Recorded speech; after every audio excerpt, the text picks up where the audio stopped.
হ্যাঁ হ্যাঁ, না ওই 500 ভরি স্বর্ণ আমি স্টক করছি, ওইগুলোর গয়না বানায় সেরা ডিসপ্লে করবো। কি মুরব্বী কিছু করবেন? বাবা আমার চিন্তা আছে না, ওই যে ময়নার বাপ ময়নার বাপ। না চাচা, ওদিকে বসেন, কি লাগবো কোন? এই ওনার এই দেখান তো, ক্যাটালগ বই দেখান, গয়না বানাবেন। আরে আমি ময়নার বাপ, আমার চিন্তা আছে না, যে ময়নার লাগে তুমি পাগলা আছিলা। কি ময়নার বাপ?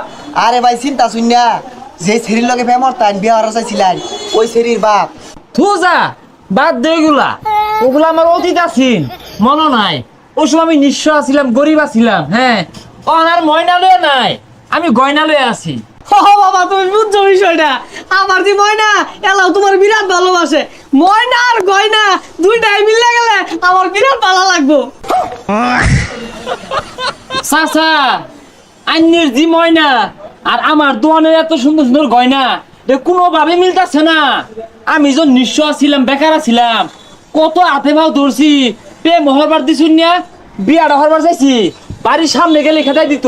কি কো এগুলা বাবা, আমি তো আগের থেকে চাইতাম আমার ময়নার লগে তোমার বিয়া হোক। আর শুনো, বাড়িত না কচি কচি ডেরহি আছে, মুরগা আছে, এগুলো সব তোমার লাগে ফেলছি। চাচা ও হানার ওইগুলা কইলে কাম হইতো না। স্বর্ণের যে দাম 2,09,000 টাকা ভরি হনা, শুনলাম কয়েকদিন পরে বলে 5 লাখ টাকা ভরি হইব। ও বাবা ঠিকই কইছো, এই তো আমার বাবা উন্নত হয়ে যাবো গা কয়দিন পরে। মাশাআল্লাহ মাশাআল্লাহ। ও চাচা, এ বারে বারে মুখে বেড়া টাইম কে লেগা, সকালে পান্তা ভাত খাইছুন, পেঁয়াজ দিয়ে গন্ধ করতেছি মুখটা। এই এই চল, কাজ আছে, বেরোই। বিরক্ত করেন কেন? চাচা ও হানার তেল মারলে কাম হইতো না জানিতে। বাবা একটা বার যদি দেখতা। আহা গো চাচা, 2,09,000 টাকা বড়ি,